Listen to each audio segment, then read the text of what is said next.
귀한 찬양 감사합니다. 우리 옆에 분하고 같이 인사하겠습니다. 새해 복 많이 받으시기 바랍니다.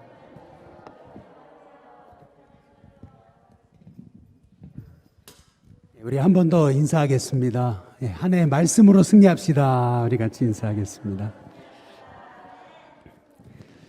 오늘 드디어 이제 제 7강 우리 출애굽기에 이제 들어섰습니다. 아마도 우리 명절을 지내시면서 가족들과 함께 시간을 보내면서 성경 읽기, 바이블 하이킹에 조금 이렇게 밀리신 분들이 아마 있으실 거라고 생각되는데요. 저도 좀 밀렸습니다. 우리는 잘하는 거 있죠, 그렇죠? 벼락치기, 따라잡는 거, 그러니까 벼락치기라도 하셔가지고 따라가시면 됩니다. 그리고 이 강의가 이제 52주 계속되는 게 아니고 중간중간에 뭐 지방회가 있고 또 간증 집회가 있고 뭐 여러 가지 행사가 있어서 한 번씩 쉬어요.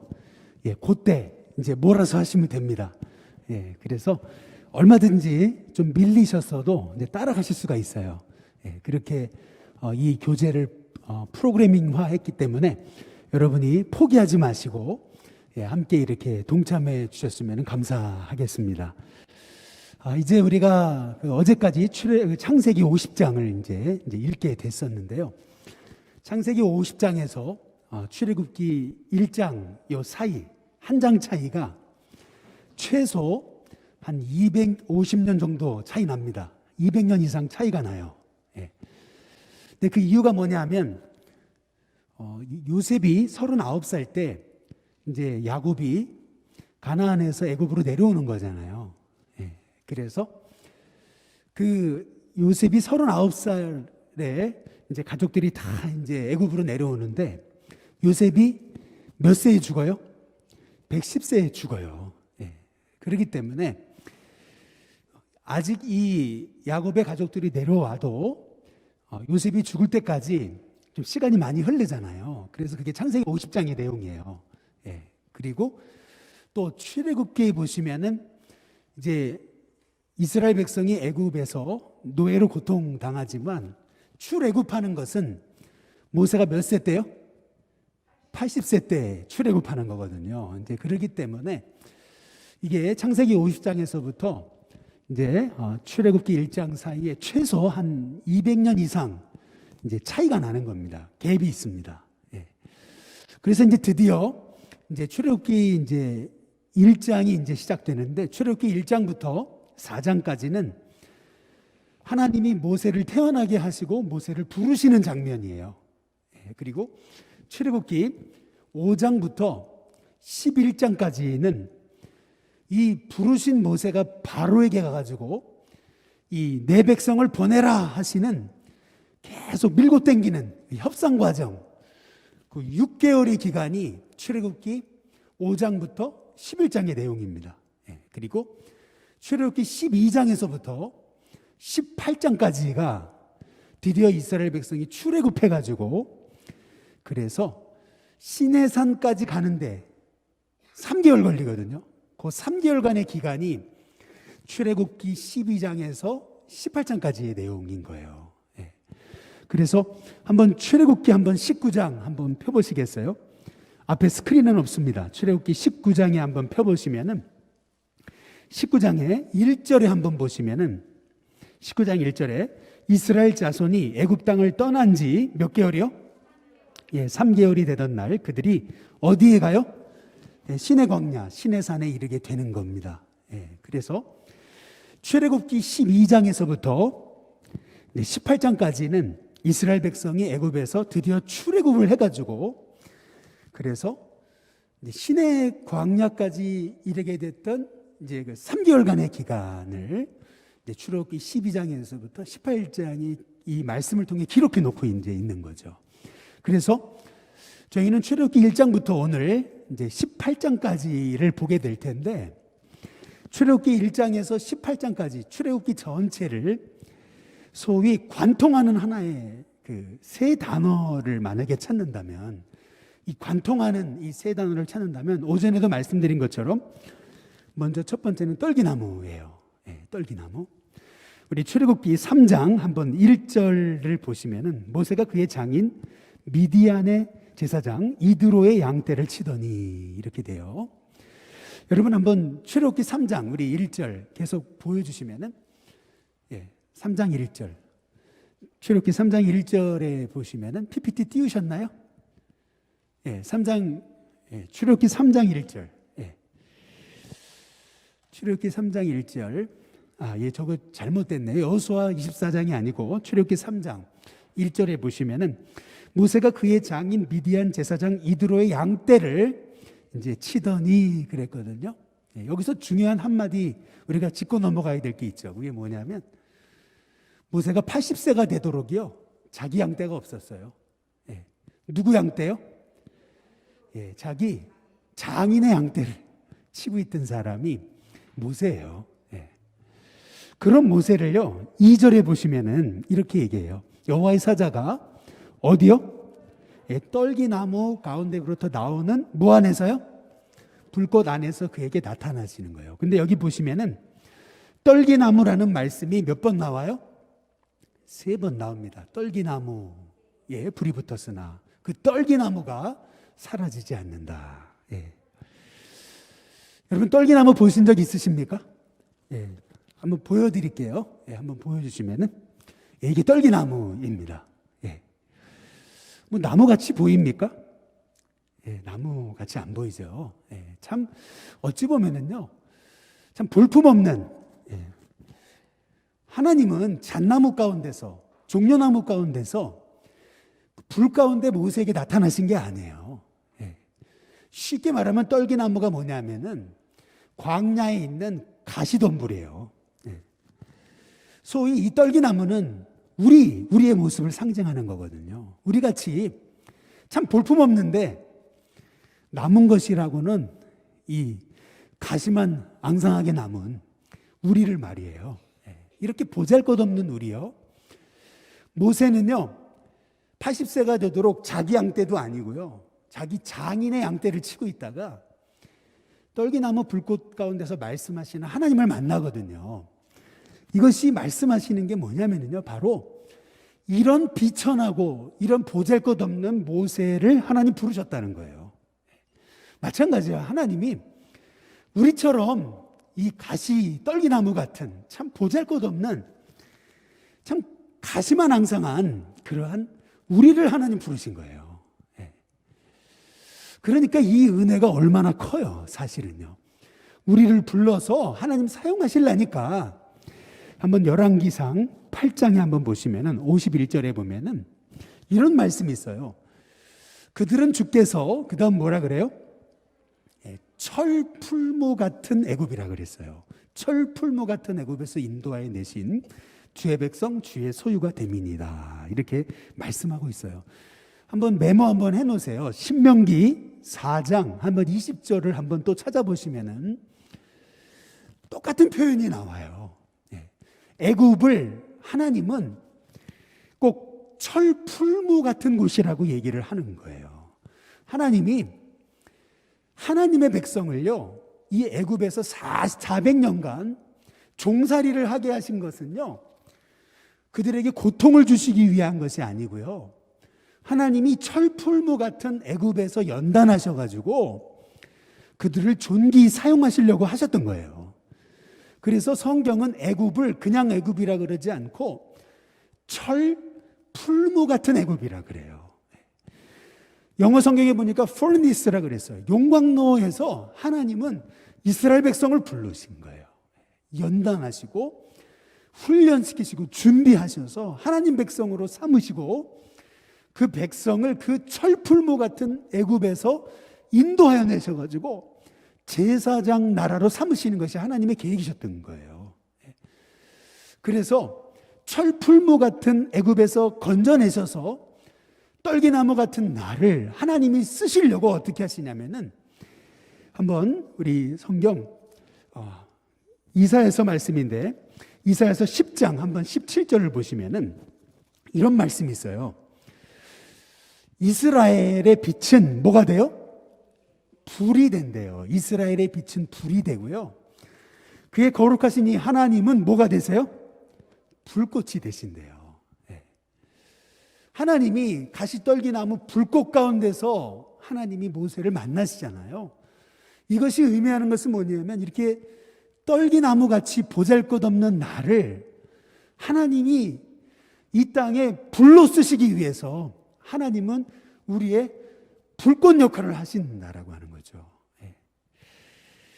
야, 저는 이 말씀을 깨닫고 나가지고 제 기도 제목이 하나 생겼어요. 그게 뭐냐면 하나님, 저는 떨기나무 같은 사람입니다. 늘 그 고백을 갖고 살려고 마음 먹었어요. 그래서 인터넷을 뒤져보니까 목사님 설교 제목에 이런 제목이 있더라고요. 떨기나무 같은 성도, 이런 제목이 있더라고요. 다시 말하면 저와 여러분은 다 떨기나무 같은 존재죠. 이 떨기나무 같은 존재에게 십자가 보혈의 능력으로 우리에게 불과 같이 임하셔서 우리를 이 땅에, 이 애국과 같은 죄로 물든 이 땅을 주님의 불로 사용하신다. 그러기 위해서 애국 풀무불에서 건져내셔서 우리를 제사장 나라로 삼으시는 하나님, 여러분, 그 하나님이 이 출애굽기를 묵상하는 가운데 저와 여러분 가운데 깨달아지시길 주님의 이름으로 축복합니다. 그래서 출애굽기 3장 5절, 이 말씀이 중요한 거예요. 이 시내산에서 주님이 주신 음성이 뭐죠? 내 발에서 뭐라고요? 신을 벗어라. 신을 벗는다는 것은 네 생각 내려놓으라는 거잖아요. 권리 포기하라는 거잖아요. 넌 나의 종이다라고 말씀하신, 내가 말하는 대로 나의 말씀만을 가서 전하라고 하시는 말씀 아니겠어요? 그래서 늘 나는 떨기나무 같은 존재다라고 하는 믿음을 가지고 하나님, 제 인생에서 매일 제 신발을 벗겠습니다. 이제 그 믿음을 가지고 오래 살아가시길 주님의 이름으로 축복합니다. 두 번째로 이 출애굽기를 우리가 깨닫기 위해서 늘 붙잡아야 될 또 두 번째 키워드가 되는 말씀이 있어요. 그게 지팡이입니다. 출애굽기 4장 2절에 보시면은 하나님이 모세에게 뭐라 그러시냐면요, 내 손에 있는 게 뭐냐 이렇게 물으십니다. 예. 여러분, 이 질문이 왜 이렇게 중요한 질문이냐면요, 항상 우리는요 내게 없는 것 때문에 낙심하거든요. 남이 가진 거 보고서 절망해요. 야, 저 사람은 노래도 잘하고, 야, 저 사람은 공부도 잘하고, 야, 저 사람은 말재주도 있고, 야, 저 사람은 굉장히 지혜롭고 똑똑한 것 같고, 저 사람은 집안 배경이 좋은 것 같고, 저 사람은 뭐 정말 하는 것마다 잘 되는 것 같고, 자꾸 내게 없는 거 있잖아요. 내게 없는 것 때문에 낙심하고 절망하잖아요. 모세가 그런 거거든요. 하나님 보내신다니까, 아니 보낼 만한 사람 보내라 그러시잖아요. 근데 하나님은 뭐라 그러시냐면요, 모세에게 하시는 말씀이 그거예요. 네 손에 있는 게 뭐냐. 예. 하나님은요 없는 것 갖고 하나님 역사를 시작하시는 게 아니에요. 내게 있는 게 뭔지를 보기를 원하세요. 내게 있는 게 고작 지팡이 하나처럼 보여도요, 그 작아 보이는, 별건 아니 보이는 막대기 하나 가지고도 하나님이 일하실 수 있는 거예요. 그래서 저는 이 질문이 창세기에 보면은 두 가지 질문 중요하다 그랬죠. 아담아, 내가 어디 있느냐. 그 다음에 두 번째, 내 아우 아벨이 어디 있느냐. 하나님 사랑, 이웃 사랑. 이 두 질문이 중요하다고 말씀드렸는데, 저는 출애굽기에 있어서 하나님이 모세를 쓰시는 데 있어서 핵심 질문은 저는 이거라고 생각해요. 내 손에 있는 게 뭐냐. 예. 참 하나님은요 기가 막힌 그 질문하시는 분이세요. 질문을 하실 때 전곡을 찌르는 질문을 하시는 거예요. 그래서 여러분, 성경을 읽을 때 하나님이 질문하시는 내용이 있으면은요, 밑줄을 긋고서요 여러분이 주목해서 보셔야 돼요. 질문이 나온다. 예. 아담아, 내가 어디 있느냐? 내 아우 아벨이 어디 있느냐? 근데 이번에 출애굽기는 여기 출애굽기 4장에서 하나님 모세에게 물어보시잖아요. 내 손에 있는 게 뭐냐? 예. 네가 지금 손에 네게 있는 게 뭐냐? 하나님 없는 데서 시작하시는 게 아니에요. 우리 일신교회도요, 저는 일신교회를 통해서 하나님이 귀한 일을 이루실 줄로 믿습니다. 그런데 우리 없는 거, 자꾸 없는 거, 예. 없는 거 바라보지 마시고, 뭐 젊은이도 없고, 뭐 아파트도 없고, 뭐 없고 없는 거 보지 마시고 있는 거 보라는 거예요. 내 주변에 있는 거, 내게 주신 거, 있는 거 바라볼 때에 하나님께서 거기에서부터 하나님의 일을 시작하시는 줄로 믿습니다. 하나님이 네게 있는 게 뭐냐, 손에 있는 게 뭐냐 그랬더니 모세가 그러잖아요. 지팡이라고, 지팡이뿐이라고 그러잖아요. 예. 근데 여러분 그거 아세요? 모세의 지팡이가요 지금 지구상에 남아있대요. 예. 근데 이게 진짜 모세 지팡이인지 아닌지 모르겠어요. 그러나 아마 모세 시절에 지팡이였을 거다라고 당시에 그 목자의 지팡이를 추측할 수 있는 이 지팡이가 남아 있어요. 예. 어디 있냐면 뜻밖에도 터키에 토프카프 궁전이라고 하는 박물관에 가면은 있습니다. 예. 여러분이 인터넷을 뒤져보시면은 토프카프 박물관이 나오는데요. 이게 그 이스탄불에 가시면은 여러분 이스탄불이 본래는 그 콘스탄티노플 기독교 중심지였잖아요. 그러나 이슬람에게 넘어가면서 사실은 저기가 저 유물이 기독교 유물인데 그게 이슬람한테 넘어간 거거든요. 예. 그래서 저 모세의 지팡이라고 이슬람 사람들이 얘기하는데 진품인지 아닌지 모르지만 그러나 모세 시절의 지팡이가 저런 모습이었을 거다라는 거는 그 확실하다고 그래요. 우리는 모세의 지팡이 그러면은 아주 신비스러운 아주 그냥 위가 이렇게 둥그렇게 된 아주 신비스러운 지팡이를 상상하거든요. 근데 실은요 모세 당시의 지팡이란 그냥 1m짜리 그냥 막대기인 거예요. 그냥 그 광야에 널려 있는 막대기. 네. 얼마나 볼품없습니까? 그러니까 지금 모세가 하는 얘기는 뭐냐면요. 네 손에 있는 게 뭐냐 그랬더니 모세가 하는 얘기가 그거예요. 아유, 고작 지팡이 하나뿐이라고. 예. 근데 하나님은요, 그 지팡이를, 내게 보잘것없어 보였던 그 지팡이를 하나님의 손에 내어드릴 때요, 성경이 뭐라 그러는지 아세요? 이 기가 막힌 말씀이에요. 한번 출애굽기 4장 20절을 보시면은요, 뭐라 그러냐면요, 모세가 그의 아내와 아들들을 나귀에 태우고 애굽으로 돌아가거든요. 그런데 모세가 그 다음 여러분 성경을 갖고 계시니까 밑줄을 쳐야 돼요. 무슨 지팡이요? 모세의 지팡이가 아니에요. 누구의 지팡이요? 하나님의 지팡이를 손에 잡았다 그랬어요. 네. 이게 얼마나 중요한 말씀이냐면요. 소년이 가지고 왔던 오병이어가 소년의 손에 들려질 때는 참 보잘품 없는 보리떡 5개 물고기 2마리에 불과한 거예요. 그런데 그 오병이어가요 주님 손에 딱 올려지니까 그게요 5,000명을 먹이고도 12광주리가 남는 기적의 오병이어가 되는 거예요. 마찬가지로 내가 가지고 있는 거, 내 재능, 내 능력 참 보잘것없어 보여도요 이게 하나님 손에 붙들리면요 이게요 하나님의 지팡이가 돼가지고 홍해도 가르고요 반석에서 물이 나게도 하는 겁니다. 하나님의 손에 붙들렸나 붙들리지 않았느냐 이제 이게 중요한 거죠. 바라기는 저와 여러분이 내게 가지고 있는 그 지팡이가 참 보잘것없어 보여도 하나님의 손에 붙잡히는 저와 여러분 되시기를 주님의 이름으로 축복합니다.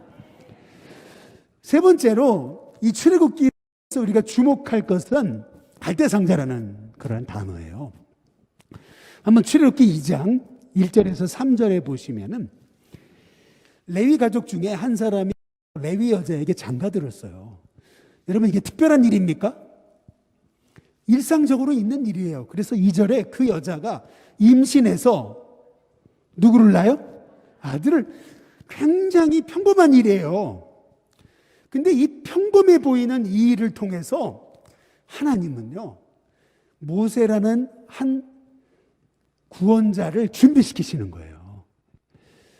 하나님은요 지금도 여러분의 삶 속에 지극히 평범해 보이는 일상 속에서 하나님의 기적의 일들을 준비시키시는 겁니다. 모세가 자기 장인의 양떼를 치다가 시내산에서 가시떨기 나무에 붙었던 그 불 속에서 말씀하시는 하나님을 만났던 것처럼요, 마찬가지로 여러분의 일상이 하나님이 일하시는 통로 역할을 하는 거예요. 하나님은 이렇게 너무 평범해 보이는 일상을 통해서 하나님의 일을 이뤄가고 계시는 거예요. 그래서 저는 우리 일신교회 성도님들이 여러분의 일상을 참 믿음 안에 잘 살아가시길 주님의 이름으로 축복합니다. 근데 오늘 여기서 출애굽기에서 우리가 주목해 볼 단어는 3절에 갈대상자라는 거죠. 갈대상자. 제가 우리 창세기 노아에 대해서 말씀드릴 때 노아의 방주가 히브리어로 뭐라 그랬죠? 테바라고 그랬어요. 테바. 히브리어로. 한번 여러분 스크린을 보여주시면 더 숨길 수 없게 됨에 그를 위해 갈대상자. 이 갈대상자라는 단어가 히브리어로 테바라고 그래요. 테바. 이 테바라는 거는요, 크기는 상관없어요. 노아의 방주처럼 축구장보다 큰 테바가 있고요. 이렇게 모세가 들어갔던 애기 하나 집어넣으면 충분한 테바도 있는 거예요. 테바의 특징은 뭐냐면요, 테바는요, 그 배를 움직일 만한 동력이 없어요. 그냥 물이 흘러가는 대로 가는 게 테바예요. 이 모세의 어머니가요, 그 아들을 3개월간 키우다가 더 이상 키울 수가 없어가지고 나일강에 띄우잖아요. 어미가요, 자기 몸으로 낳은 자식을요, 나일강에 띄우는 심정, 그게 얼마나 안타까운 그런 마음이었겠습니까? 그러나 여기 출애굽기에서 말씀하시는 것이 바로 이 갈대상자와 같은 인생이 우리라는 거거든요. 내가 나의 동력을 가지고 내 힘으로 살아가는 게 아니고요, 하나님 자신이 나를 이끌어 가시는 동력이 되실 때 내 인생을 통해서 하나님의 기적이 이루어지는 거예요. 그래서 이 갈대상자를 나일강에 띄었는데요, 이야, 놀랍잖아요. 왜 그때 하필이면 이 애굽의 공주가요, 아니 그 많고 많은 그 궁궐 안에 목욕탕 놔두고 왜 그 공주가 그 나일강까지 와가지고 왜 목욕을 한다고 거기서 설쳐요? 아니 그러더니 또 그 나일강가에서 이렇게 떠내려오는 갈대상자를 딱 열어보고서 히브리 아이를 보고서 갑자기 치근한 마음이 왜 듭니까? 그러면서 이 아이를 키워줄 유모를 불러오라 그러잖아요. 근데 하필이면 또 그 유모가 누구예요? 모세 어머니잖아요. 참 이게 세상이 봤을 때는 우연 같아 보이는 일을 통해서 하나님은 지금도 필연적으로 우리의 삶 속에 역사하시는 거예요.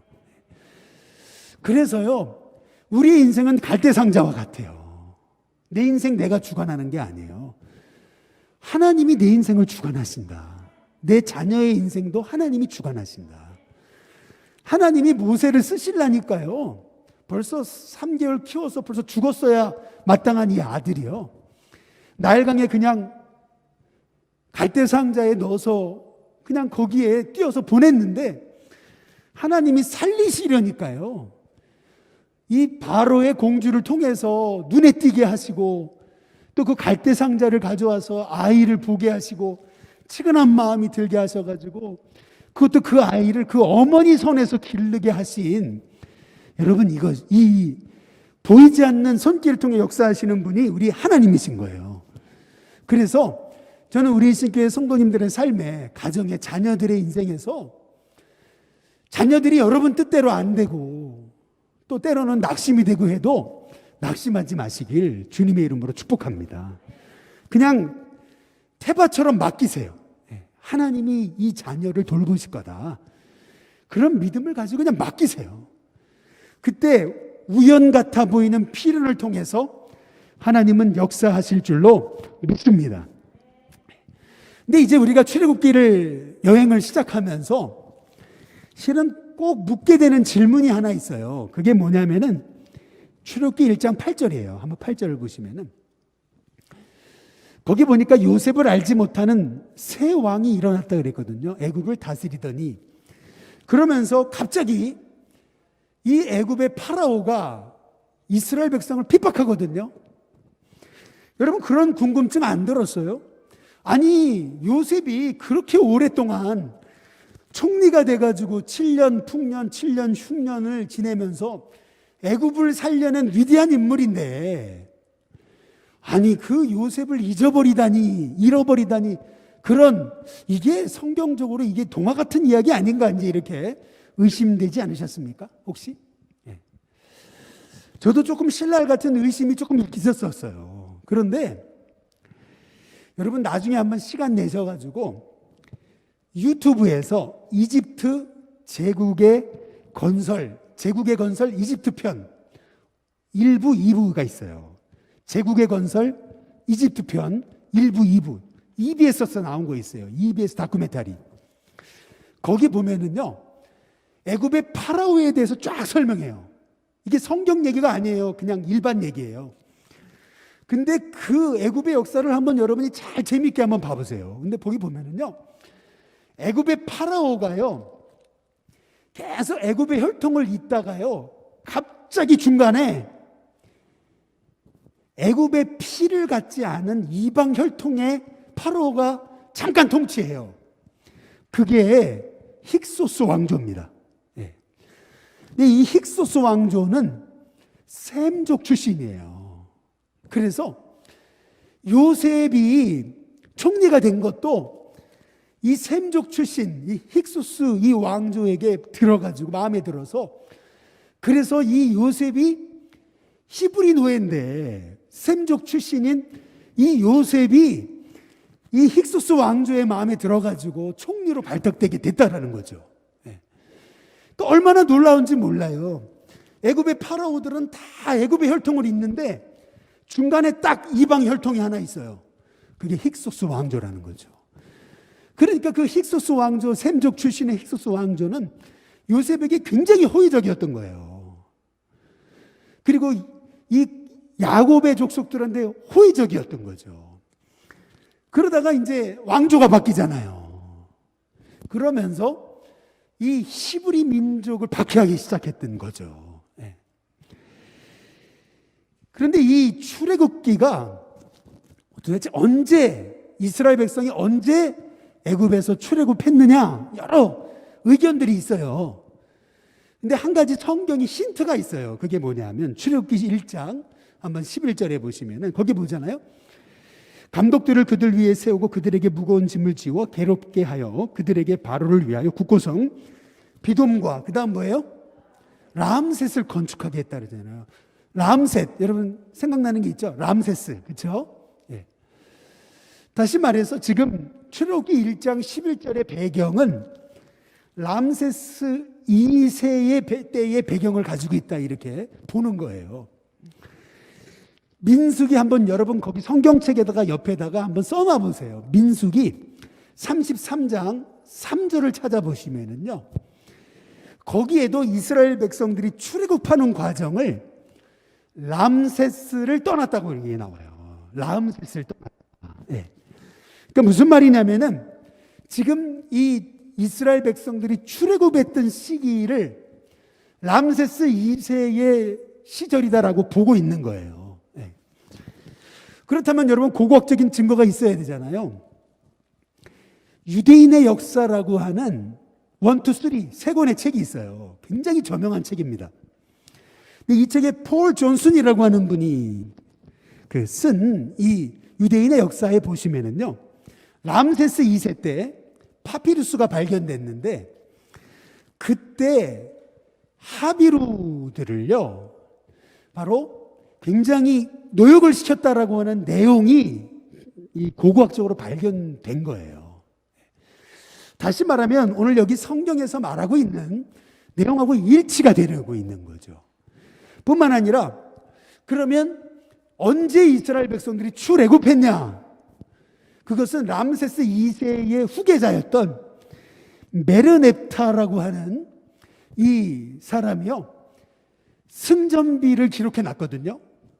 근데 그 승전비에 최초로 애굽의 역사에서 이스라엘이라는 단어가 나와요. 이스라엘과의 그 아주 엄청난 싸움에서 승리했다라고 본인이 얘기해요. 근데 역사가들은요, 애굽의 왕들이 큰 패배를 했어도 이 사람들한테 그 치적을 알리기 위해서 승리했다고 거짓말을 써놨다라는 거예요. 그러니까 다시 말하면 이스라엘 백성들이 약 1200년대경에 이제 출애굽했다라는 것이 이제 후기 출애굽설이거든요. 전기 출애굽설은 1400년대예요. 전기든 후기든 어쨌든 간에 우리가 알 수 있는 사실 하나는 이 출애굽이라는 것은 분명히 하나님의 역사 가운데 일어났다라는 거죠. 그래서 우리는요, 이 출애굽의 역사를 통해서 한번 생각을 해보세요. 장정만 60만이 출애굽을 해가지고 그래서 광야에서 40년을 세월을 보내는데요. 여러분 말이 60만이죠. 애들까지 포함하고 여자들까지 포함하면 200만이라 그러잖아요. 200만 명이요. 10줄로 늘어서 가지고 가려면은요, 이게 보통 행렬이 아니라는 거예요. 근데 그 행렬 전부를요, 하나님이 홍해를 건너게 하시잖아요. 광야에서 40년간 먹이시잖아요. 여러분, 이 사실을 생각해 보게 되면은요, 하나님은 하나님의 백성을 돌보신단 말이에요. 우리는 출애굽기를 통해서 믿음의 눈이 떠져야 돼요. 하나님은 아무리 우리의 삶에 힘들고 어려운 역경이 있어도 하나님의 백성을 하나님 돌보신다. 여러분, 그것을 이 출애굽기의 말씀을 통해서 가슴 깊이 붙잡는 저와 여러분이 됐으면 좋겠습니다. 두 번째, 우리가 이 출애굽기를 우리가 묵상하면서 묻게 되는 질문 중에 하나는, 아니 출애굽기 5장부터 11장의 내용이 애굽에 내린 10가지 재앙이잖아요. 애굽에 내린 10가지 재앙을 가만히 생각해 보면은요, 이제 그런 생각이 드는 거예요. 무슨 생각이 드냐면은요, 아니 그냥 하나님이 보내실 거면 한 번에 그냥 보내시지. 왜 밀고 땡기고 6개월 동안 그렇게 힘들게 하신가? 이유가 있어요. 그것은 뭐냐면요, 이 10가지 재앙을 가만히 살펴보게 되면은요, 애굽 사람들이요, 파리를 신으로 섬겼어요. 뿐만 아니라 개구리 머리 형상을 가진 그런 풍요의 신을 섬긴 거예요. 개구리가 막 새끼 났는데 풍요롭게 그렇게 다산의 의미를 상징하잖아요. 그래서 이 애굽 사람들이 그렇게 문명이 발달했다고 하는 그 애굽이요, 그 머리가 개구리 형상을 가진 그 신을 섬기고요, 나일강을 핏물로 바꾸신 것은 그 나일강의 젖줄, 나일강을 다스리는 그 신을 섬겼던 그 애굽 이집트 사람, 이집트의 우상을 심판하시는 거였거든요. 그래서 10가지 재앙을 통해서 하나님이 말씀하시는 것은 결국에는 하나님의 하나님 되심을 말씀하시는 거예요. 이 땅의 모든 우상은 다 무너지게 돼 있다는 것을 말씀하고 계시는 거죠. 뿐만 아니라 이 이스라엘 백성들로 하여금 400년간 노예로 있었잖아요. 그러면서 그 노예 근성이라는 게 그게 얼마나 하루아침에 그 노예 근성이 바뀝니까? 아니잖아요. 이 사람이 이 습관이라고 하는 거, 이게 이 노예 근성이라고 하는 게요, 이게 하루아침에 사라지는 게 아니거든요. 우리나라 뭐 냄비 근성이라 그러잖아요. 이런 것들이 하루아침에 사라지는 게 아니에요. 이러한 노예 근성을 하나님이 바꾸시려고 하다 보니까, 훈련시키려고 하다 보니까 하나님은 10가지 재앙을 통해서 결국에는 하나님은 하나님의 뜻을 이루시는 여호와 하나님이심을 그들에게 말씀하고 계시는 거예요. 마찬가지로 저와 여러분의 인생에도 어떤 문제가 쉽사리 풀리지 않을 때, 그때 내 인생의 문제가 쉽사리 풀리지 않아도 결국에는 하나님이 역사하신다. 결국에는 하나님의 뜻은 이루어진다. 여러분, 그 믿음을 가지고 담대하시기를 주님의 이름으로 축복합니다. 어찌 보면은요, 이 10가지 재앙이 말씀하시는 건 뭐냐면은요, 인생에 쉽게 되는 일은 없어요. 그러나 그럼에도 불구하고 하나님은 반드시 하나님의 뜻을 이루시는 분이다. 또 이 말씀을 통해서 우리가 적용한다면 일이 너무 쉽게 되면은요, 여러분, 그것은 우리가 의심해 봐야 돼요. 이게 하나님의 뜻인지 아닌지. 너무 일이 쉽게 되면은요, 한번 여쭤봐야 돼요. 뭐 한 번에 뭐가 된다, 다 거짓말이에요. 결국에는요, 땀 흘리고 씨 뿌리고 물 주고 노력하고 기다려서 얻는 복이 진짜 복이에요. 이 10가지 재앙을 통해서 나를 훈련시키시는 그 하나님의 은혜를 여러분이 말씀을 선포하다가 만나시기를 주님의 이름으로 축복합니다. 그 다음에 이제 출애굽기를 우리가 공부하면서 묻게 되는 거, 그것은 뭐냐면 출애굽기 3장 14절에 보시면은 모세가 하나님께 묻잖아요. 하나님이 날 보내셨다 그러면은 그분을 누구라고 소개해야 되냐고. 그때 하나님 말씀하시죠. 나는 스스로 있는 자라고. 백성에게 가가지고 스스로 있는 자가 이렇게 너를 보내셨다라고 얘기하라고 그러시잖아요. 이 스스로 있는 자라고 하는 표현이 무슨 뜻이에요? 뭐 영어에서 I am who I am 뭐 이라고 하면서 이렇게 설명하지만 도대체 무슨 뜻인지 잘 모르겠잖아요. 스스로 있는 자. 이게 무슨 뜻이냐면요, 이게 요한계시록에 스스로 있는 자라고 하신 하나님의 말씀의 의미를 이렇게 설명해 놨어요. 요한계시록 4장 8절에 보시면은 하나님은 전능하신 분, 그 다음 뭐라 그러죠? 전에도 계셨고, 그리고 뭐요? 이제도 계시고, 그리고 뭐예요? 후에도 장차 오실 분. 다시 말해서 요한계시록에서 말씀하시는 스스로 있는 분이라고 하시는 이 말씀을 요한계시록 표현으로 바꿔보자면 알파와 오메가가 되시는 하나님을 의미하는 거예요. 모든 만물의 시작과 끝이 되시는 하나님. 따라서요, 우리는 살아봤자 100년인데 우리의 이 제한된 생각을 가지고 하나님을 이해할 수 있어요? 없어요. 우리의 이 좁은 짧은 시각을 가지고 우리가 하나님의 역사를 보려고 하는 거 어리석은 거예요. 그래서 저와 여러분이요, 이 출애굽기를 묵상하면서 그렇구나, 아무리 애굽에 400년간 노예로 있어도 하나님은 생각지 못한 모세라는 한 명의 사람을 일으키셔가지고 홍해도 갈라가지고 이스라엘 백성이 홍해를 육지같이 건너게 하시는 분이시구나. 그 하나님이 누구의 하나님이요? 나의 하나님이시구나. 여러분, 그게 깨달아지고 믿어지시기를 주님의 이름으로 축복합니다. 그래서 이 스스로 계신 분이라고 하는 말씀의 의미는요, 하나님이 말씀하시잖아요. 출애굽기에서 내가 아브라함에게는 전능하신 하나님이라고 내가 너에게 알렸지만은 이제 내 이름을 알려주신다 그러잖아요. 하나님의 이름 여호와라고요. 여호와.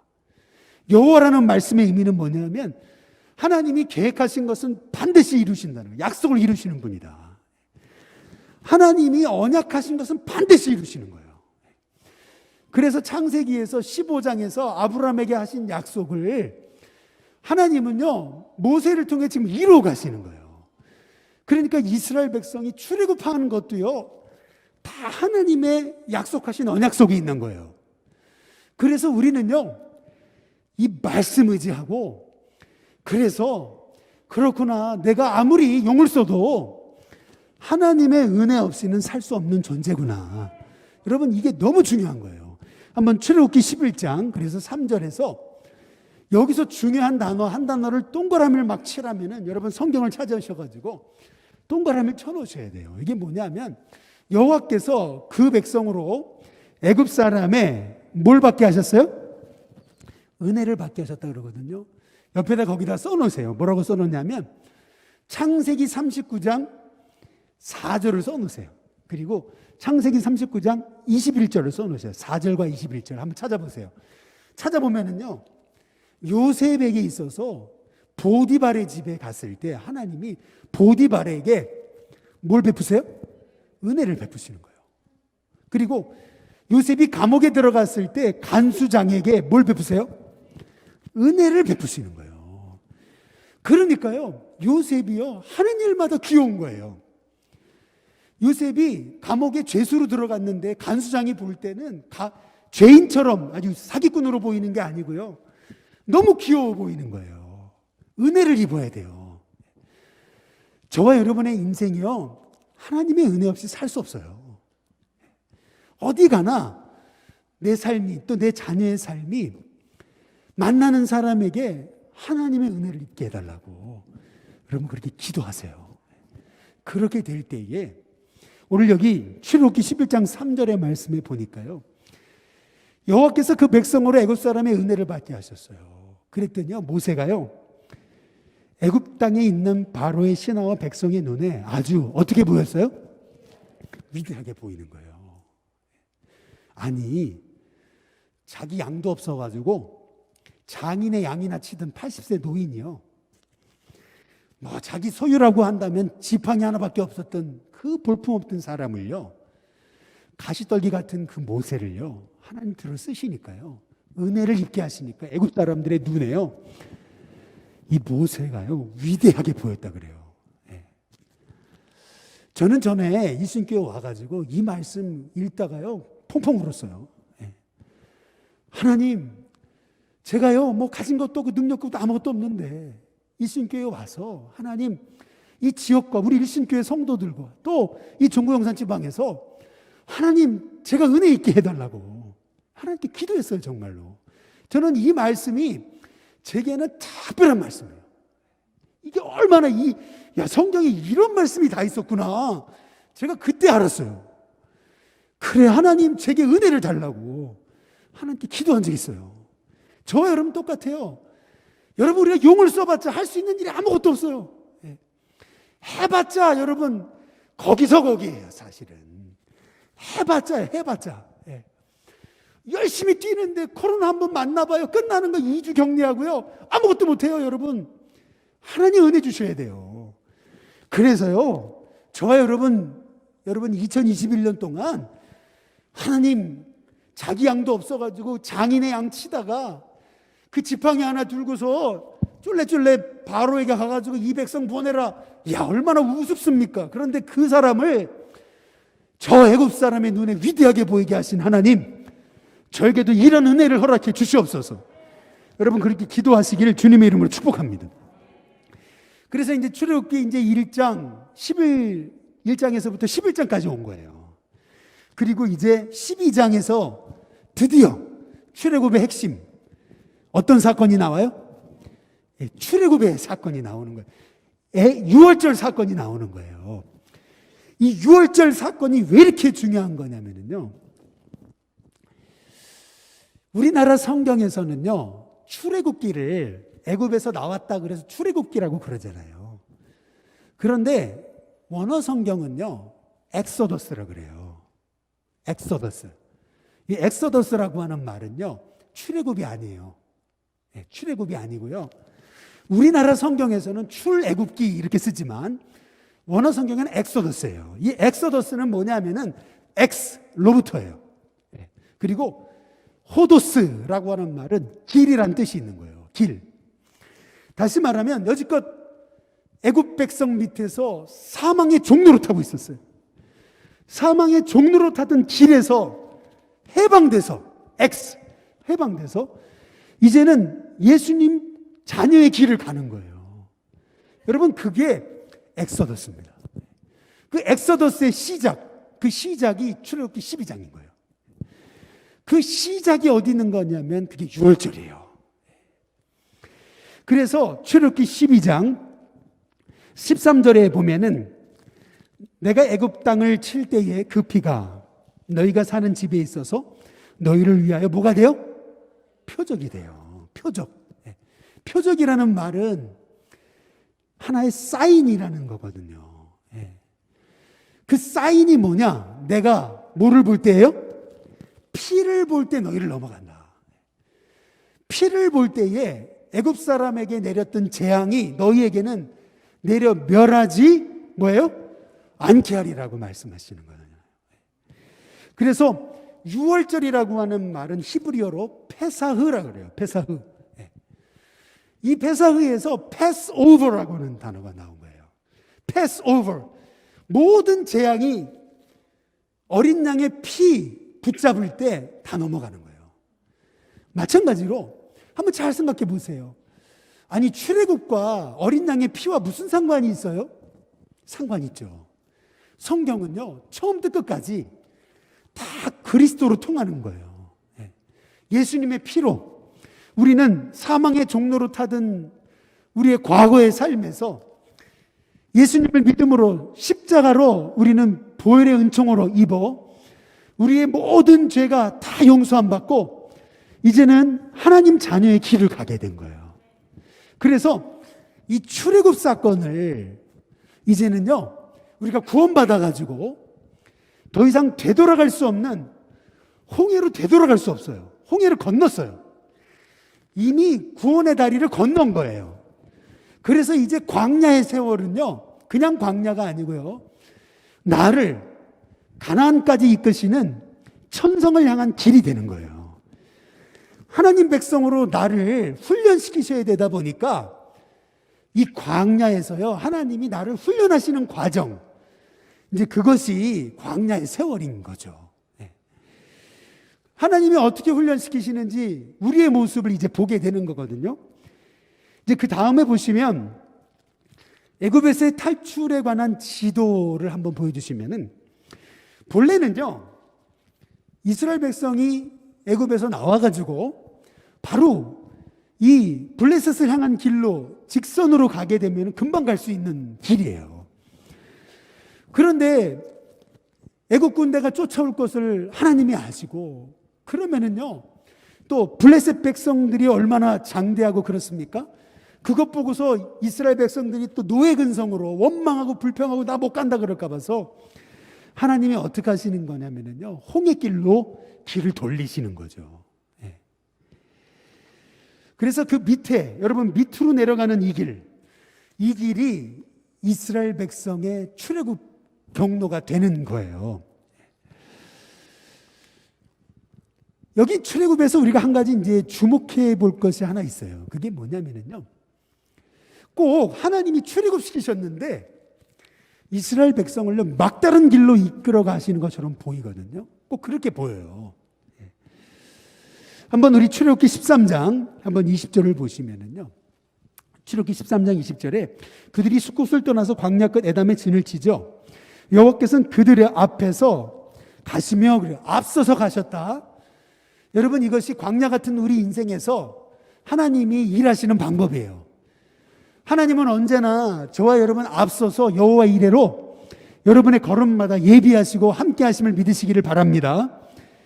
낮에는 구름 기둥으로 인도하시고 밤에는 불 기둥을 비추세요. 그래서 낮에는 구름 기둥, 밤에는 불 기둥이 백성 앞에서 뭐 하지 않으세요? 여러분 떠나지 않으세요. 저와 여러분을 향한 하나님의 인도, 여러분 끝이 없어요. 다 여러분의 길, 삶의 걸음 인도하십니다. 그런데 참 이상하죠? 출애굽기 14장을 보세요. 14장을 보자면요, 이스라엘 백성을 꼭 홍해 앞에 막다른 길로 이끌어 가시는 것 같아요. 14장 2절에 보면은 바닷가에 장막을 치라 그러거든요. 바알스본 맞은편, 꼭 비하이루시요. 그런데 3절에 보시면은 바로가 얘기하죠. 그들이 그 땅에서 멀리 떠나 광야에 어떻게 됐어요? 갇힌 바 됐다 그러죠. 꼭 막다른 길로 이끌어 가시는 것 같아요. 아니, 막다른 길이니까 출애굽기 14장 15절에 보면 모세가 그러죠. 부르짖잖아요. 하나 어쩌면 좋겠냐고. 근데 하나님 모세에게 뭐라 그러신지 아세요? 기도하던 모세에게 왜 지금 부르짖고 있냐? 하나님 말씀하세요. 하나님 말씀하시는 건 뭐예요? 이스라엘 자손에게 뭐 하라고요? 명령해서 앞으로, 아니 홍해 앞으로 그냥 들어가라고 얘기하시는 거예요. 그리고 16절에 지팡이를 들고 손을 바다 위로 내밀어 그것이 어떻게 하라고요? 갈라지게 하라는 거죠. 근데 참 놀라운 거예요. 이 홍해가 갈라지는 사건을요, 여러분 성경을 이제 여러분이 바이블 하이킹을 하면서 읽으시면서 한번 잘 보세요. 잘 읽어보시면요, 야, 정말 이게 꼭 그 헐리우드에 나오는 스펙터클 영화 같아요. 잘 보세요.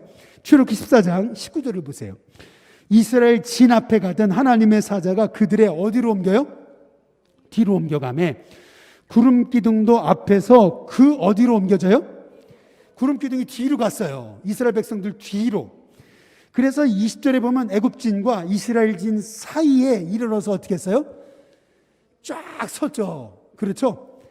그러니까 저쪽에는 흑암과 구름이 있고 이쪽에는 밤이 밝음으로 밤새도록 저쪽이 이쪽에 어떻게 했어요? 가까이 못 오게 하셨어요. 그리고 출애굽기 14장 24절에 25절에 보면 한번 거기 24절에 그 시작하는 말씀에 동그라미를 치세요. 언제예요? 새벽입니다. 네. 여러분, 하나님이 일하시는 시간은 언제예요? 새벽이에요. 네. 저는 우리 일신교회 성도님들이요, 조금 야행성이신 분들도 한번 이렇게 새벽 체질로 바꿔보셨으면 좋겠어요. 네. 새벽에 깨어서 하나님을 묵상하며 기도하는 훈련, 하나님의 음성을 잠잠히 듣는 훈련. 여러분, 그게요, 저와 여러분이 진짜 하나님의 음성 앞에 우리가 바로 서서 인도함 받는 길이에요. 꼭 하나님은요, 새벽에 역사하세요. 그래서 여기 출애굽기 14장 24절에 보면 새벽에 여호와께서 불과 기름, 구름 기둥 가운데서 애굽 군대를 보시고 애굽 군대를 어떻게 하세요? 어지럽게 하시는데 25절 어떻게 하시냐면요, 그들의 병거 바퀴를 어떻게 하세요? 벗겨가지고 달리기가 어렵게 하세요. 딱 거기에 그냥 홍해 바다 안에 그냥 딱 거기에서 오도 가도 못하게 하세요. 그래서 애굽 사람들이 말하는 겁니다. 이스라엘 앞에서 우리가 어떻게 하자고요? 도망하자 말이죠. 왜냐하면 여호와가 그들을 위하여 싸워 애굽 사람들을 어떻게 하신다고요? 치신다. 이 말씀을 통해 알 수 있는 것이 있죠. 이스라엘 백성 한 게 하나도 없어요. 단지 말씀에 순종해서 홍해를 들어간 것뿐이에요. 그런데 하나님이 앞서서 행하시고 하나님이 하나님의 방법대로 애굽 군대를 스스로 함정에 빠지게 하셔서 결국에는 하나님의 방법대로 애굽 군대들을 다 물러가게 하시잖아요. 그래서 결국 출애굽기 14장 31절에 이스라엘이 여호와께서 애굽 사람들에게 행하신 그 큰 능력을 보았기 때문에 백성이 여호와를 경외하게 됐고 여호와 그의 종 모세를 어떻게 했다고요? 믿었다. 이게 모세가 한 일입니까? 아니잖아요. 하나님이 하셨잖아요. 하나님의 은혜를 입었기 때문에 가능한 거잖아요. 마찬가지로 이 출애굽기의 말씀을 묵상하면서요, 단지 이게 사실이냐 아니냐, 역사적인 진실이 아니냐, 이런 아유 여러 유치한 그런 생각에 매이지 마시고 이 말씀의 핵심 붙잡으세요. 하나님의 은혜를 입으니까요, 그 노예였던 이스라엘 백성이 애굽 사람들의 눈에요, 특히 모세를요, 애굽 사람의 눈에 위대하게 하신 이 하나님의 역사 말이에요. 여러분, 이 역사를 나에게도 허락해 달라고 기도하시기를 주님의 이름으로 축복합니다. 이제 드디어 이스라엘 백성이 이제 광야로 들어선 거예요. 근데 잘 보세요. 이게 사실은 이스라엘 백성의 모습이 우리의 모습입니다. 네. 출애굽기 15장 한번 22절을 보시면은 여기서부터 이제 여러분 자신과 대입하면 성경을 읽으셔야 돼요. 여기 잘 보세요. 한번 다 같이 읽어보겠습니다. 같이 있습니다. 시작. 모세가 홍해에서 이스라엘을 인도하며 그들이 나와서 수로 어디로 들어가요? 광야와 같은 우리 인생을 얘기하는 거죠. 근데 광야로 들어가서 거기 며칠이요? 거기 사흘길에다가 동그라미를 쳐보세요. 네. 우리가 작심삼일이라 그러죠. 마찬가지로요, 이스라엘 백성이요, 홍해를 건너고요, 그 기적을 체험하고 3일 만에 하나님의 그 기적과 역사를 잊어버려요. 사흘 만에요. 성경 다시 보여주시면은 거기서 사흘길을 걸었으나 뭐를 얻지 못해요? 물을 얻지 못하고 23절 어디에 이르러요? 마라, 쓴물, 쓰다.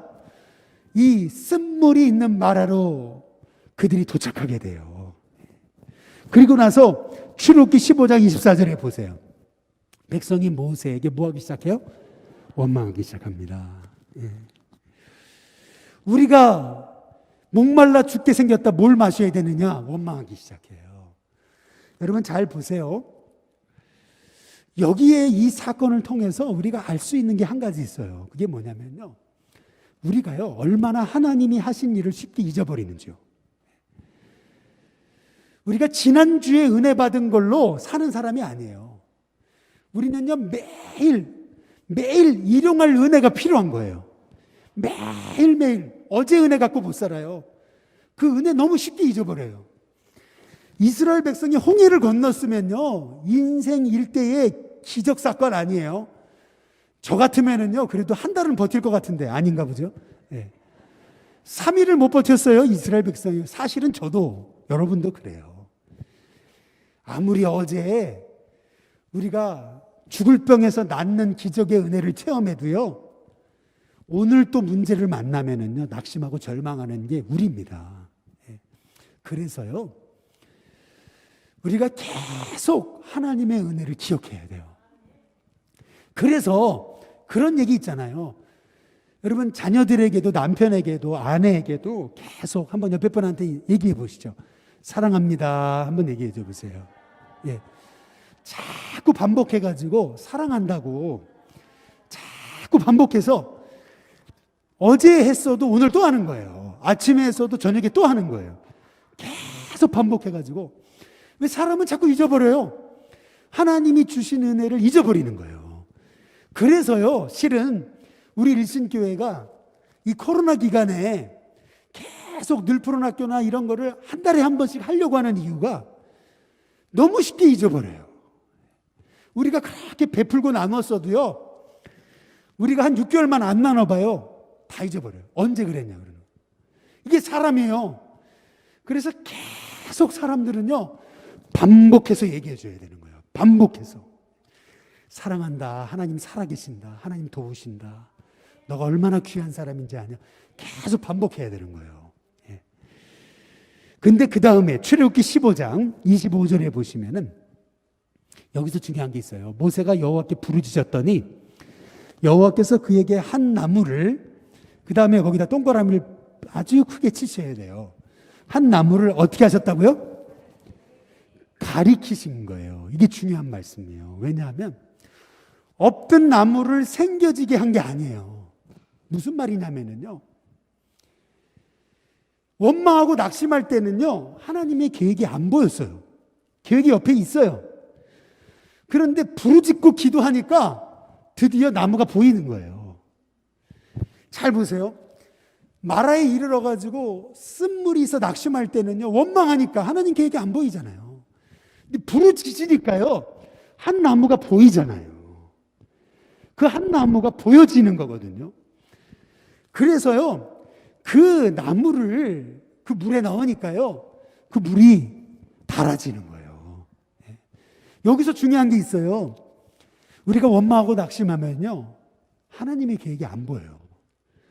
부르짖고 기도하면은요, 하나님의 옆에 있는 계획이 보입니다. 그래서 기도해야 돼요. 기도해야 안 보이던 게 보여요. 기도해야지만이 하나님의 계획이 여기 있는데 엉뚱한 데 가서 헤매지 않게 되는 거예요. 그게 오늘 우리에게 주시는 하나님의 말씀이에요. 그런데 출애굽기 15장 25절, 27절에 다시 띄워주시면은 거기 잘 보세요. 27절. 그들이 마라에서 어디를 가요? 드디어 엘림에 도착해요. 엘림은 어디냐면 물샘 12, 종려나무 70그루가 있는 곳이에요. 사막의 오아시스죠. 물샘이 12이나 있었대요. 네. 여러분, 이스라엘의 광야에도요, 엄청난 오아시스가 있는 거 아시죠? 너무 멋있습니다. 그게 바로 엘림이었어요. 그런데 다시 스크린을 띄워줘 보시면은 거기 한번 표시해 놓으세요. 마라에서 엘림까지가 몇 킬로인지 아세요? 10킬로밖에 차이 안 나요. 미국식으로 말하면은요, 정확히 말하면 6마일밖에 안 돼요. 6마일. 코앞에 엘림이 있었어요. 그런데 마라에서 낙심하고 절망했더라면 엘림에 못 가는 거예요. 마찬가지예요. 바로 하나님의 계획은 우리 눈앞에 있어요. 그런데 우리는 마라에서 주저앉는 거예요. 그렇다면 하나님의 계획에 우리가 끝까지 나아가는 비결, 엘림까지 가는 비결, 그게 뭐예요? 포기하지 않고 계속 가는 거예요. 포기하지 않는 거예요. 절망하지 않는 거예요. 전도가 안 된다고, 일신교회가 여긴 전도가 안 되는 지역이다. 마라의 쓴물을 봤어요. 원망하고 하나님 여기 안 되는 데죠? 낙심하지 말라는 거예요. 계속 가는 거예요. 10km만 더 가면은 엘림에 이르게 되는 거예요.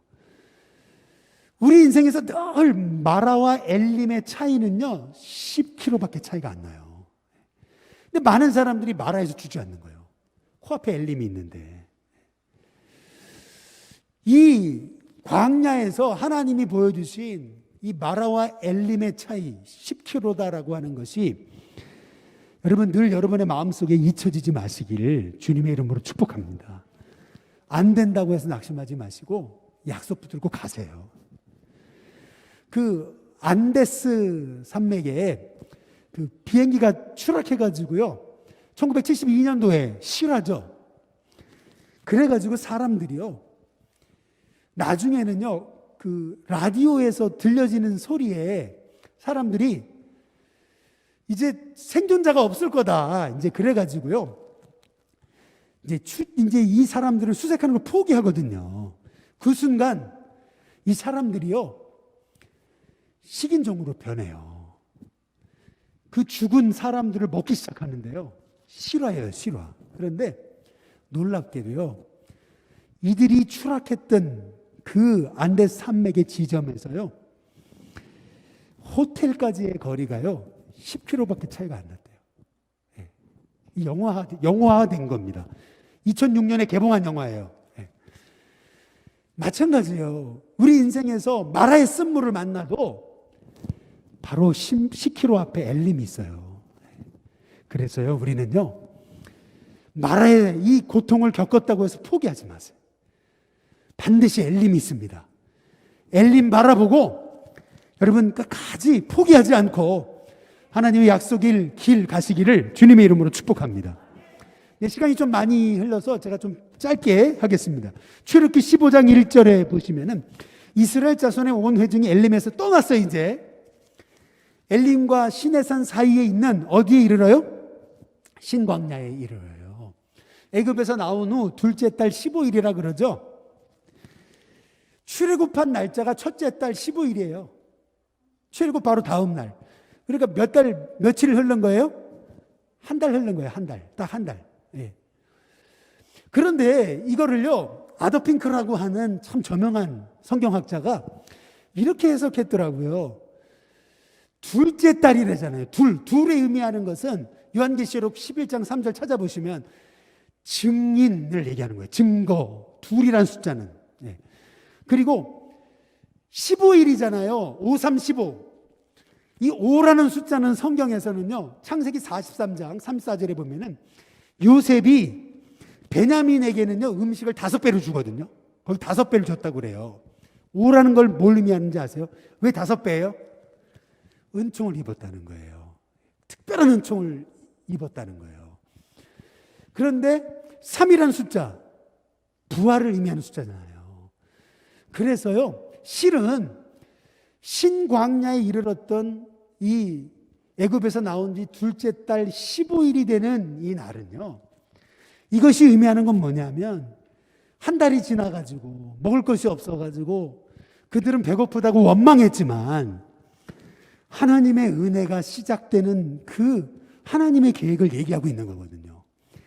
그래서 여러분 출애굽기에 보시면은 드디어 하나님께서 이스라엘 백성을 위해서요, 만나를 먹이시는 그런 장면이 이제 나오게 되는 거예요. 출애굽기 16장에 한번 보시면은요, 이스라엘 자손이요, 온 회중이 그 광야에서 모세와 아론을 어떻게 해요? 원망하게 돼요. 그리고요, 이스라엘 자손들이 뭐라 그러냐면요, 아니 왜 이렇게 우리를 애굽에서 나오게 해가지고 여기서 굶어 죽게 하느냐, 이제 그러거든요. 그때 출애굽기 16장 14절에 보시면은 하나님께서 모세에게 말씀하시는 거예요. 너희를 위해서 하늘에서 뭐를요? 양식을 뭐같이 내려요? 비같이 내린다 그래요. 그래서 백성이 그 다음 뭐예요? 나가서요. 나가서. 거기다 동그라미를 쳐보세요. 나가서.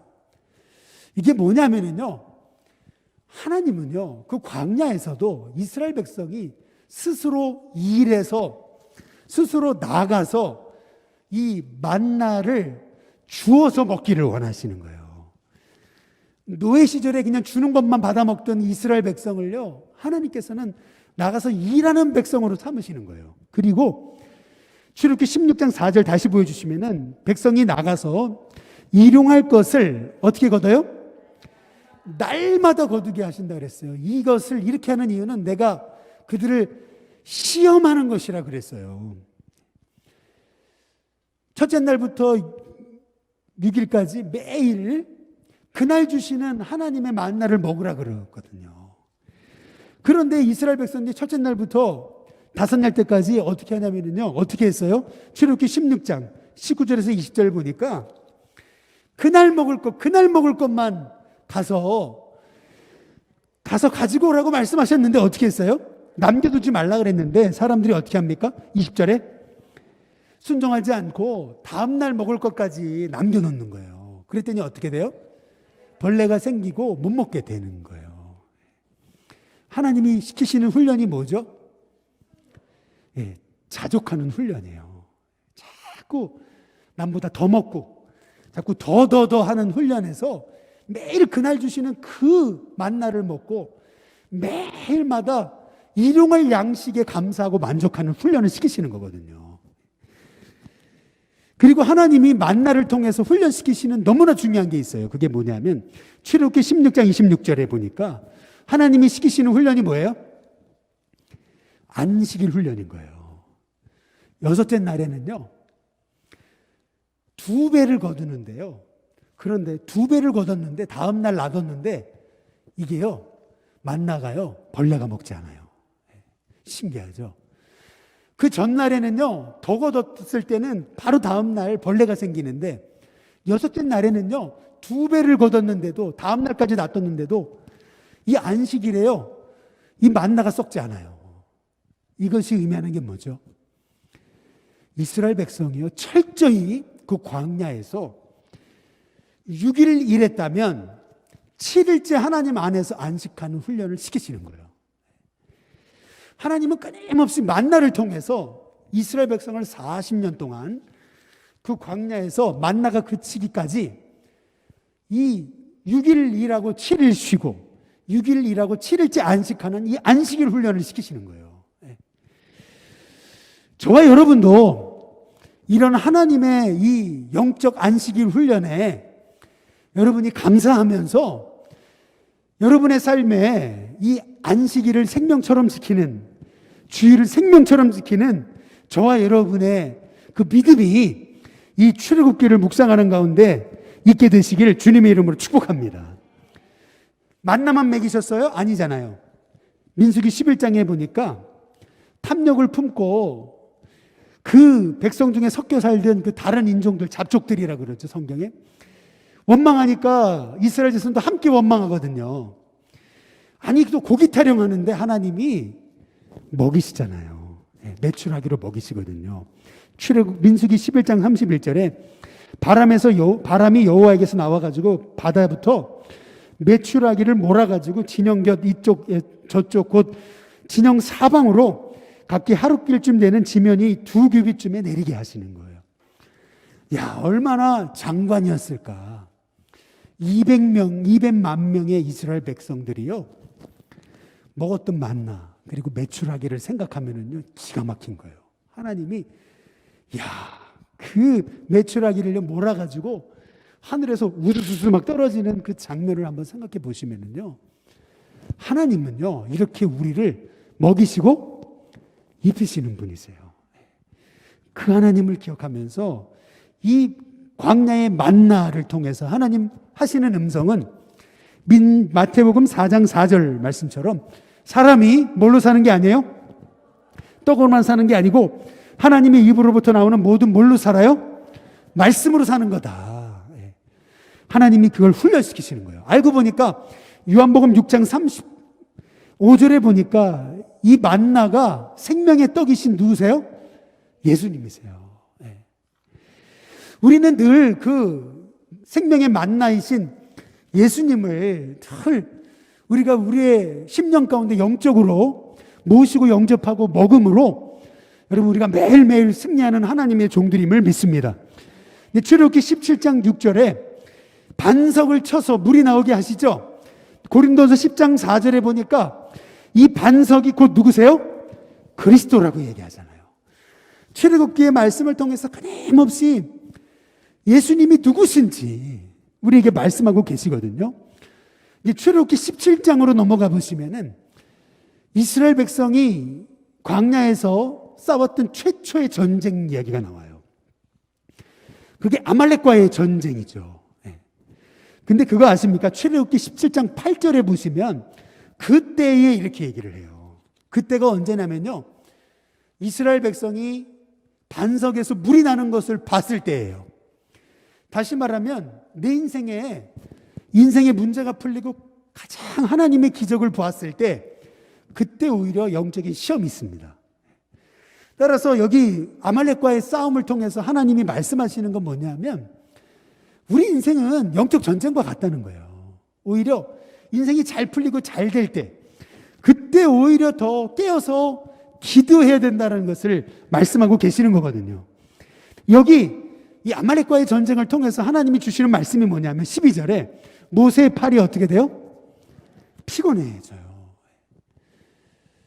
혼자 기도하니까요. 피곤해지는 거예요. 누구나. 그래서 아론과 훌이 모세의 오른팔 왼팔을 붙들어서 함께 올리죠. 그래서 그 손이 해가 지도록 내려오지 않게 하니까 결국 13절에 여호수아가 칼날로 그 백성 이 아말렉 족속을 쳐서 무찌르죠. 근데 14절에 보시면은 이게 핵심입니다. 여호와께서 모세에게 말씀하세요. 이것을 책에 어떻게 하라고요? 기록하여. 여기 영어 단어 R로 시작하는 3개 단어가 나와요. 기록하여, record라는 얘기죠. 기념하게 하고, 기념이라는 말, remember라는 말. 그 다음에 외워들리라, recite라고 얘기해요. 3개의 re예요. 기록하여, 기념하게 하고, 외워들리라. 이 3단어. 여러분 잘 보세요.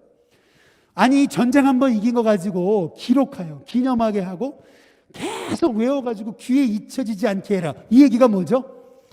이것이 의미하는 것은 뭐냐면요, 이스라엘 백성들이 이 아말렉과의 싸움, 그들이 이긴 거 아니라는 거예요.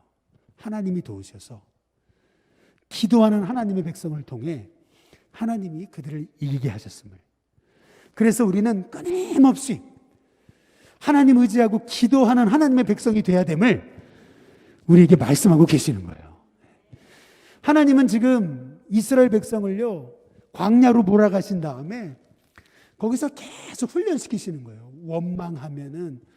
원망하고 낙심할 때, 하나님의 계획 모를 때 기도하니까 나무 하나를 보여주셔가지고 하나님의 계획이 멀리 있는 것이 아니라 기도할 때 하나님의 계획이 보여짐을 말씀하시고, 그리고 이스라엘 백성들로 하여금요, 때마다 일마다 하나님이 만나를 통해 먹이심을, 그리고 여기 아말렉과의 싸움을 통해서 결국 우리 인생의 영적 싸움은 기도에 있다.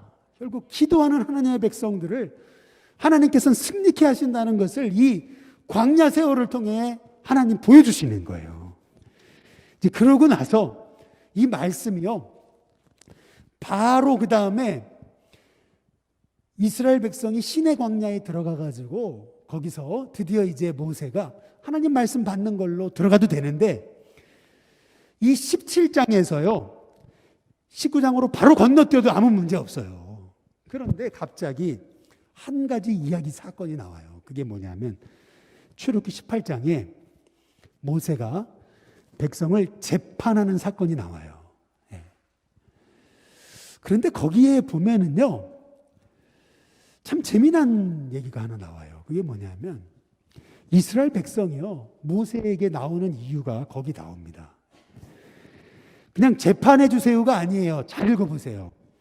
한번 잘 읽어보시면요, 출애굽기 한번 18장 한번 성경을 펴보시면은요, 18장 13절에 보시면은요, 스크린은 없어요. 이튿날 모세가 백성을 뭐 하느라고요? 재판한다 그러거든요. 모세가 앉아 있고요, 백성은 아침부터 저녁까지 모세 곁에 서 있어요. 그런데 이제 15절에 보시면은요, 잘 보세요. 모세가 그 장인에게 대답합니다. 백성이 하나님께 뭐 하려고요? 물으려고 오는 거예요. 진정한 재판은요, 하나님의 뜻을 알아가는 거라는 거예요. 예, 이게 핵심이에요, 사실은. 여기서 재판이라는 단어가 나오면서 하나님의 뜻을 물으려고라는 단어가 나오잖아요. 결국에는요, 우리의 인생에 벌어지는 모든 송사사건, 문제들, 이 문제의 해답은요, 하나님께 여쭤야 돼요. 하나님께 물어야 돼요. 하나님 어떻게 하면 좋냐고. 네. 끊임없이 물어가지고 하나님의 응답을 얻어야 되는 거예요. 여기서 오늘 이 재판 사건에서 재판이라고 얘기하지 않고 장인 이드로가 물어보잖아요. 백성들이 왜 저러냐? 제가 재판해 주는 겁니다. 이렇게 하지 않고요, 하나님께 물으려고 오는 겁니다. 이게 중요한 거예요. 그렇죠? 그래서 16절에 잘 보세요. 그들이 일 있으면 내게로 오나니 내가 양쪽을 재판하여, 그 다음 뭐예요? 하나님의 율례와 법도를 어떻게 하는 거라고요? 알게 하는 거다. 결국에는요, 모든 이 재판의 근거는요, 하나님의 뜻에 있는 거예요. 그거를 물으려고 왔다는 거예요. 그러다 보니까 모세가요, 그 하나님의 뜻 알게 해야 되니까 모세가 백성들을 붙잡고서 일일이 하나하나에게 하나님의 뜻을 알려주니까 얼마나 피곤해요. 200만 명의 영혼이 모세 앞에 와가지고 사소한 일 하나까지도 다 어떻게 하면 좋냐고 하나님의 뜻을 물으러 오니까 모세가 얼마나 피곤해요. 그 모습을 보면서 이드로가 얘기하잖아요. 뭐라 그래요? 17절에 모세의 장인이 그에게 말합니다. 내가 하는 것이 옳지 못하다. 내가 하는 일이 선하지 않다.